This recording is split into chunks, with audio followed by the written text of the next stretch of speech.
భర్తను కూడా నేర్పిస్తూ ఎప్పుడు ఇంటి పట్టున ఉండకుండా తిరుగుతూ ఉండేది. అలాంటి ఆమె ఒకసారి అరణ్యంలో వస్తూ ఉంటే పులి వచ్చి నిలబడి ఆ పులిని కూడా భయపెట్టిందట. ఎవరు నువ్వు ఎందుకు నాకు పడుతున్నావు, ముందు నువ్వు ఎవరు చెప్పు అంటుందట. అనేటప్పుడు నిజంగానే ఆ పులి కూడా మానవ భాషలోనే మాట్లాడుతుందట. నేను మూడో జన్మలో ఒక బ్రాహ్మణుని నదీ తీరంలో యజ్ఞాలు ఇట్లాంటివన్నీ చేయిస్తూ ఉండేవాడిని. యజ్ఞభక్తగా యజ్ఞాలు చేయించడం అనేది ఆడవాళ్ళ చేత కూడా యజ్ఞాలు చేయించేవాడిని. యజ్ఞభక్తగా నేనే వాళ్ళు పెట్టిన వాడిని అన్ని కూడా నేనే స్వీకరించేవాడిని. చివరికి అడుక్కునే వాళ్ళ దగ్గర ఉన్న డబ్బులు కూడా పుచ్చుకునేవాడిని. అంత ధనాశతో ఉన్నాను నేను. అటువంటి పరిస్థితుల్లో ఒకసారి కుక్క నన్ను కరవటం నేను చనిపోయాను. చనిపోయి ఇల్లుగా పుట్టాను. అయితే అప్పుడు జన్మలో నేను చేసిన దుష్టమైన పనులన్నీ కూడా నాకు గుర్తుకొస్తూ ఉన్నాయి.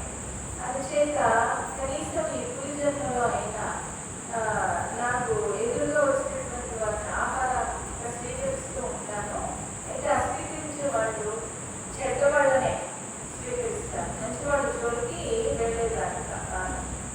అందుచేత నీ చెడ్డతనం గురించి నాకు తెలుసు, అందుకే నేను తినేస్తాను అని చెప్పి ఆ మాటలు మాట్లాడుతూనే ఆ పొట్ట చీల్చి ఎత్తాడు. చచ్చిపోయింది. ఇప్పుడు చచ్చిపోయిన తర్వాత ఎక్కడికి వెళ్ళి నామలోకంలో రక్తము, మలము, మూత్రము ఉన్న పెద్ద బాలుగా ఉంది. గరుడు కూడా చెప్పినట్లుగా పరమశివుడు చెప్తూ ఉన్నాడు. అలాంటి దాంట్లో కోసారు. దాంట్లో ఎంతకాలం ఉన్నది ఆవిడ అంటే తిరుగులాగా కోట్లాది సంవత్సరాలు. అది ఎలాగా అని అంటారు.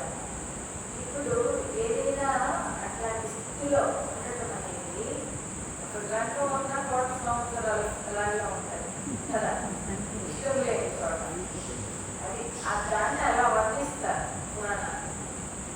మొత్తానికి చాలా నష్టం అనుభవించి మళ్ళీ భూలోకంలో ఒక చండాల కన్యగా పుట్టిందట. చండాల కన్యగా పుట్టి సరిగ్గా ఆహారం లేక, తిండి లేక, పేదరికంతో ఎక్కడెక్కడో తిరుగుతూ అలా చేస్తూ ఉన్నప్పుడు ఆ జన్మలో కనువిప్పిపోయింది. అన్ని బాధలు పడింది. కనువిప్పిపోయి కనీసం ఈ చండాల జన్మలో అయినా ఏమైనా కొన్ని మంచి మాటలు వినాలి, మంచి పనులు చేసుకోవాలి అని ఒక దేవాలయం దగ్గర పెట్టుకుంటూ వచ్చిందట. వస్తే అక్కడ ఒక హరిదాసుడు అనేటటువంటి ఒక బ్రాహ్మణ ఈ భగవద్గీత 13వ అధ్యాయాన్ని పారాయణ చేస్తారు.